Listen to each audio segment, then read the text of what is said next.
झूठा है तेरा वादा, वादा तेरा वादा, वादे पे मारा गया वोटर पूर्णिया का सीधा साधा। न्याय का मंदिर है तो अच्छी बात है, न्याय होनी चाहिए। वो न्याय का मंदिर नहीं, वो अन्याय का मंदिर है। कि माननीय सांसद जी 1 साल में सिर्फ सपनों के सौदागर साबित हुए। क्या 4 महीने में पूर्णिया से हवाई जहाज की सेवा शुरू हो गई? देंगे तो डॉक्टरों की फीस आधी करा देंगे, पैथोलॉजी की फीस उसको हम घटवा देंगे। घटा तो नहीं, लेकिन फीस बढ़ जरूर गई। 1 वर्ष पूरे हो गए। क्या इस 1 वर्ष में 2000 युवाओं को रोजगार मिल गया? दुनिया में चुनाव परिणाम आए हुए हो गए और जो 1 साल का समय बीता,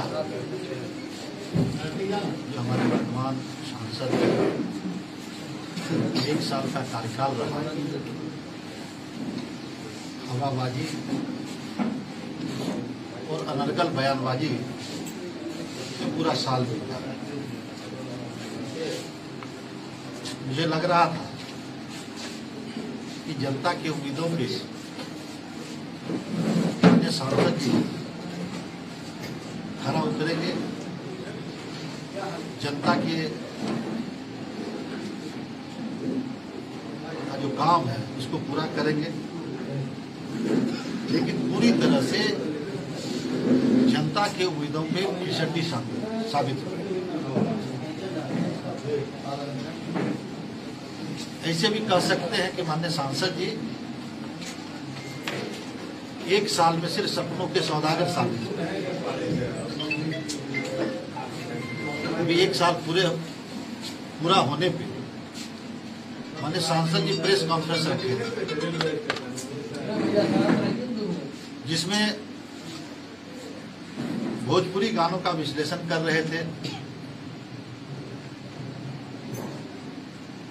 पोर्न साइट का विश्लेषण कर रहे थे।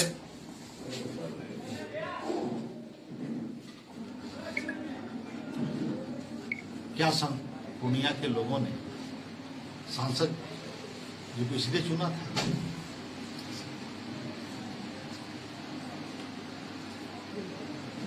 खुद होली मिलन समारोह हाल के दिनों में होली में किए थे, होली मिलन समारोह,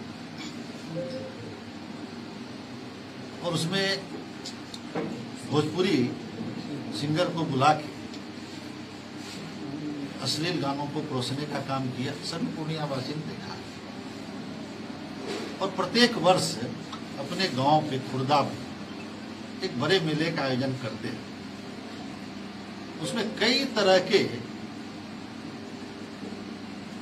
क्या कहते हैं उसको, भोजपुरी सिंगर से लेके डांसर से लेके कई तरह के कार्यक्रम करते हैं। क्या वह अश्लीलता नहीं है?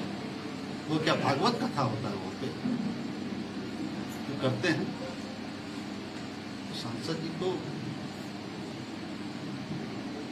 मुझे लगता है कि इस विषय पे चर्चा करने का नैतिक अधिकार नहीं। और रहा सवाल उनके 1 वर्षों का, उन्होंने 7 संकल्प की चर्चा चुनाव से पहले की। पहला संकल्प था उनका कि 4 महीने में हम हवाई जहाज यहां से उड़ा देंगे। क्या 4 महीने में पूर्णिया से हवाई जहाज की सेवा शुरू हो गई? और बीच बीच में वो कई पत्र दिखाते रहते हैं लोगों से कि हम शरद यादव जी के समय, शाहनवाज जी के समय, रूडी जी के समय, अन्य समय पे जब यूपीए की सरकार थी उस वक्त का पत्र दिखाते रहते हैं। अगर उनसे जहाज चलना होता तो उस वक्त ही चल गया। आप सभी जानते हैं कि अगर वायु सेवा बहाल हो रही है पूर्णिया में, वो राज्य सरकार और केंद्र सरकार के प्रयास से, उनके सहयोग से हो रहा है। इसमें इनका कोई योगदान नहीं है। वो तो निरंतर पहले से चल रहा है, सतत प्रयास से वो वायु सेवा यहां से बहाल होने वाली है। चुनाव जीतने के बाद अपने कार्यालय में लगाए कि न्याय का मंदिर है। तो न्याय का मंदिर है तो अच्छी बात है, न्याय होनी चाहिए। वो न्याय का मंदिर नहीं, वो अन्याय का मंदिर है। इसीलिए उन्हीं के साथ रहने वाले, उन्हीं के सहयोगी शंकर यादव जी उसमें रहा करते थे, न्याय मंदिर के बगल में, जिनके घर को उजाड़ा गया, उनकी गर्भवती पत्नी को धक्का मार के निकाला गया और उस जमीन को दूसरे के हाथों बेचा गया। न्याय के मंदिर में ये अन्याय है, ये न्याय का मंदिर नहीं, इसे अन्याय का मंदिर कहा जा सकता है।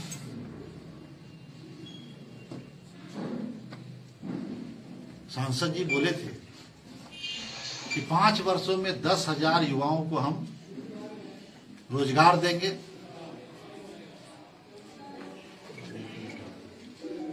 नौकरी देंगे। 1 वर्ष पूरे हो, क्या इस 1 वर्ष में 2,000 युवाओं को रोजगार मिल गया, सरकारी नौकरी मिल गई? ये भी एक सवाल है, उनसे हम सभी पूछना चाहते हैं कि 2000 में कितने लोगों को, 1 वर्ष का कोटा 2000 होता है, तो कितने लोगों को रोजगार दे पाए हैं? ये भी पूर्णिया के नौजवानों को बताने की आवश्यकता है, उनको बताना चाहिए। चुनाव जीतने के बाद कहे, चुनाव के पहले भी कहे कि हम जीतेंगे तो डॉक्टरों की फीस आधी करा देंगे, पैथोलॉजी की फीस उसको हम घटवा देंगे। घटा तो नहीं, लेकिन फीस बढ़ जरूर गया। और उसके आड़ में जो सूचनाएं मिल रही है कि भाया दोहन भी हो चल रहा है, तो आप लोग मीडिया के साथ ये बताएंगे। एक कहना था, झूठा है तेरा वादा, वादा तेरा वादा, वादे पे मारा गया वोटर पूर्णिया का सीधा साधा, है ना? ये गाना सटीक बैठता है इनके। ये वजह अनर्गल बयानबाजी करते रहते हैं सांसद जी। सभी अनर्गल बयानबाजी नहीं करना चाहिए। एक बयान उनका आया कि नाक पे भरोसा कर लेना चाहिए, नेताओं पे नहीं। उनसे मेरा सवाल है कि आधे दर्जन से अधिक बार आप सांसद विधायक रहे, तो आपने अपने राजनीतिक जीवन में कितने लोगों को डसने का काम किया? ये भी उनको बताना चाहिए सांसद जी को कि कितने लोगों को आपने डसने का काम किया। इस तरह से पूर्णिया का नाम को बदनाम मत करिए, पूर्णिया का की जगह हसाई मत करिए। ये मेरा सांसद जी से आग्रह है। और एक अभी हाल में हमारे पार्टी के राष्ट्रीय महासचिव आए थे, उनपे व्यक्तिगत टिप्पणी उन्होंने किया जो कहीं से भी उचित नहीं है। और मुझे लगता है कि मनीष वर्मा जी जब आईआईटी की पढ़ाई कर रहे थे